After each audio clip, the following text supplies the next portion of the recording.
Okay, so we are now in recording mode. As I said, our resource illustrated examples using MySQL Workbench. Again, MySQL Workbench, you can download that over the net free.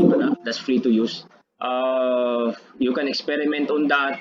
However, tonight, I didn't download that. We will be using the same stored procedures. Maghimo tag ato unya ang atong gamiton is PHP my admin. Okay, so that for those who have personal computers or PCs or laptops, maka-relate, no? Gipa-install man ako ni sa inyo, so you can relate. Ang katong naa sa kuan, just take notes kung if you're on phone devices, take notes lang, no? Mag-take notes lang. This will be our last topic. We'll take up non-SQL database, no SQL database next week. I'll give you the link to what to study, and I will take it from there, no? So kung kuan stored procedure gani, kuan ni siya kanang sa tawag gani, is a way of storing queries, kanang balik-balik nga query ba, no? So asa na diretso ko sa example ha, asa na dapit siya sa kuan sa PHP my admin, diri naman nimo makita na naghimo naman ko daan og stored procedure na kung makahimo ka tables ni na procedure sa kuning hinimo ganina. So kung imo nang i-click ang procedure, mo ning nahimo na ko duha ka buok. So kung imo ning tan-aw ng edit, and I will demonstrate kung unsa ang paghimo, no, para makita ang, if you click on this, you want to edit list employees, nara it's the same query close gihapon, ginganlan ako ning list employees because from the employees table, I would like to print last name and first name with alias last name para klaro, and first name ang alias. Unya sorted by last name. Okay, so inana ang akong mo ni akong kwan, very simple lang para lang makita nato unsaon. So nganlan nimo, declare nimo nga procedure, di nimo butang ag parameter because there is no parameter on this, no? So kung naana na, meaning na store na nimo, you just all you need to do is execute kay naka-store man ni sa memory sa imong MySQL.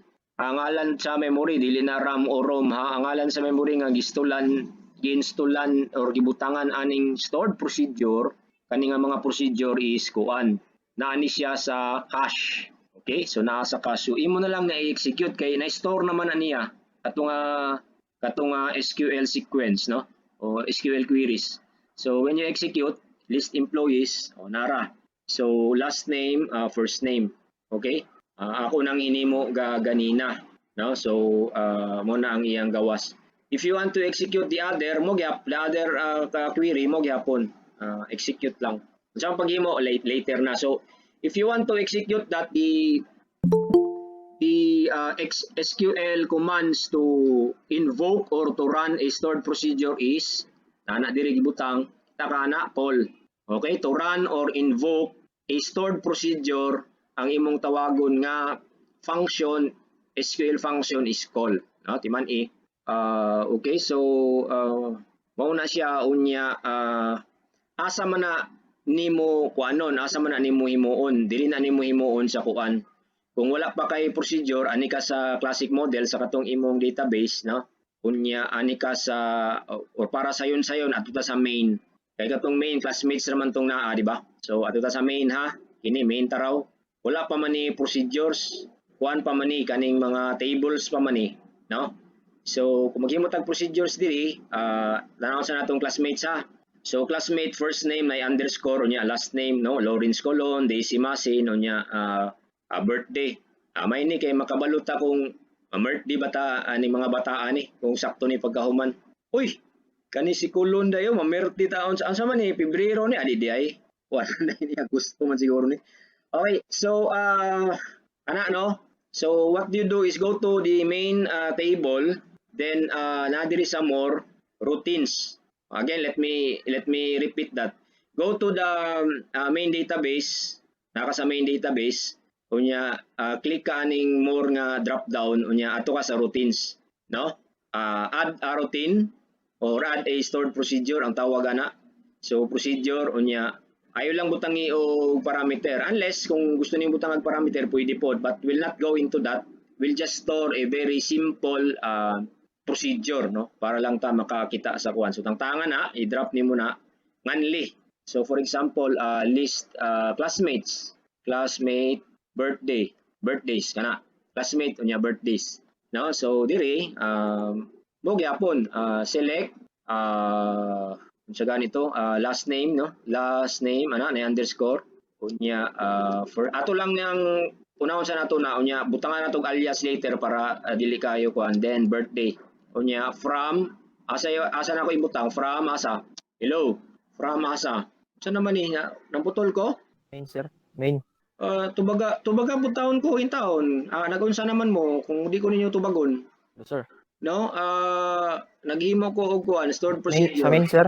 asa Hello. asa unsay akong ikuon Sa main.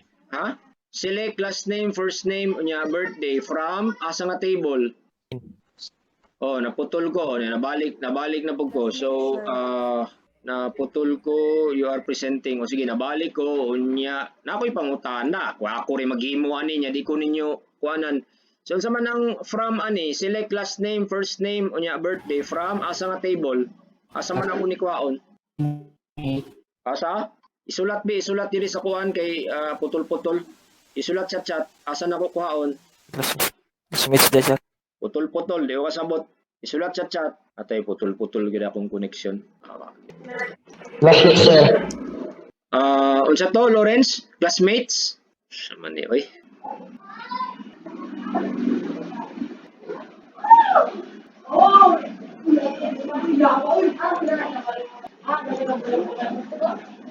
palos niya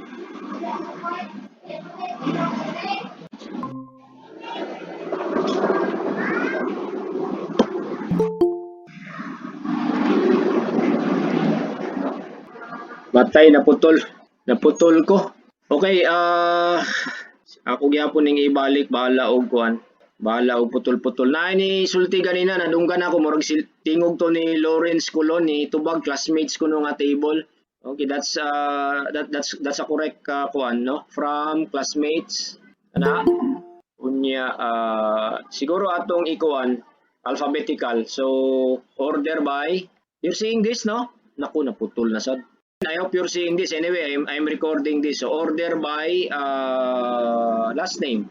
Okay? So let's try this. Kung mudagan ba ni siya, no? So what you do is i-click nimo ang kuan, ang go. Okay, nidagan. So naana dayon siya procedures. Unya na pod siya ay tables.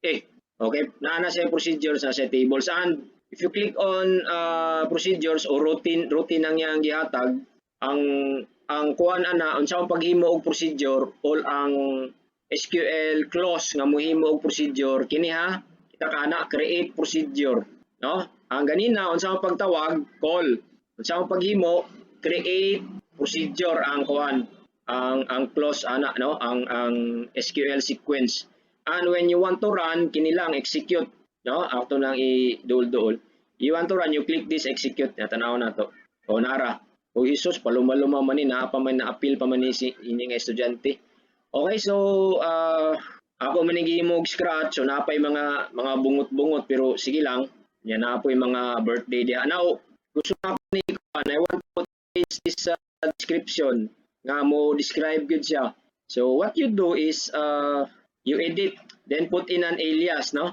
so last name for example aliasan nimo og last name gyud kana nya ang first name aliasan nimo og first kanang klaro ba nga kuan heading first name gyud unya kani birthday aliasan nimo og birth date kana unya imo man ang igo no nya a fatal error would you like to sabi lang na fatal error daw pero I think it doesn't affect your kuan okay so then you execute nara last name tarong-tarong na ang heading last name first name birth date unya kung gusto ka makita kung kuan i-order by birth date nimo or month siguro tong tisingan ang pagtawag call ha na pagtawag call no So, well, let's just edit it one more time para makita.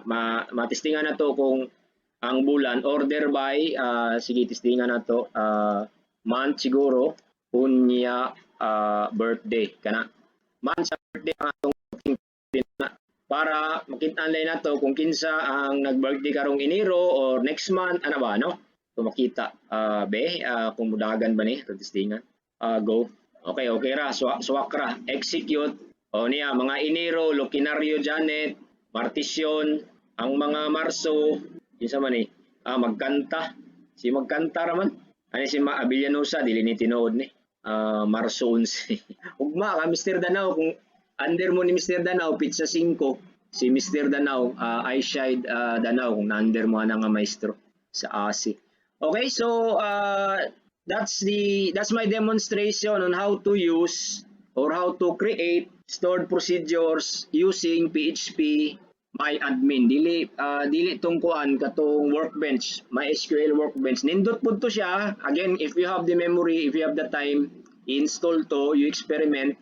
But this is how you do it using PHP MyAdmin. The reason for this is makasave ka og time kay lagi di naman niya i-compile god. Kung imong idagan outro, di na siya mag-recompile, naka-store na sa cache store. Kunya kuha na lang nimo, ipadaga na lang nimo. Imo na lang i-call or i-invoke or i-run. Okay? So that's the reason behind that. Ako na lang po ning ibutang ning procedure nga akong gihimo ganina. Na ako'y gihimo nga kuan list employee on your offices sa classic models nga kuan. No, native ni nga hinimo ako ning gihimo ganina. So be ako lang i-share ha. Unsay akong gihimo ani. So akong gihimo is sa paha ano man makita eh. Close na to ha, throw na to. Nahiwi na siya, kadiyot lang edit. O na. Okay, so select last name, first name from employees table nga gialyasan ako i. Nya giapil na ko ang country ug city gikan sa offices. So inner join ni siya. So nagamit sa natong inner from employees, inner join offices, duha na ka table atong gi-reference. On employee office code equal to offices office code. Parehag office code. Order by last name, no? So kana nga kuan. So bulista ni siya employee plus asa ni siya nga country o city naka-assign nga office. O asa yang office, no? So ato ning i-close lang kay human naman unya atong i-run. So execute onara. So last name Bundor Louis, sa France na assign Paris unya Larry Botif and so on. Kung i-sort nimo by country, usbon ra to nimo gamay, edit nimo. Order by, for example, ato ning iduol para makita, order by country. Okay, order by country unya atong ipagamay outro unya go. Okay na modify na siya, then you can execute nga order by country. Di mao ako natuslok. Katulad yung usa. List employee offices, execute nara. So sunod na ay sa Australia, pila ni sila ka empleyado, sa France, duha sa Japan, UK, US. Okay, so that's stored procedure for you. Okay, any question on that? Napabaywan ako na cover. So again, imo nang ang gamit ana or ang pangalan ana kung mag-store ka o isa ka repetitive SQL clause nga imong magamit later, unsa na siya pamaagi, stored procedure ang tawag ana.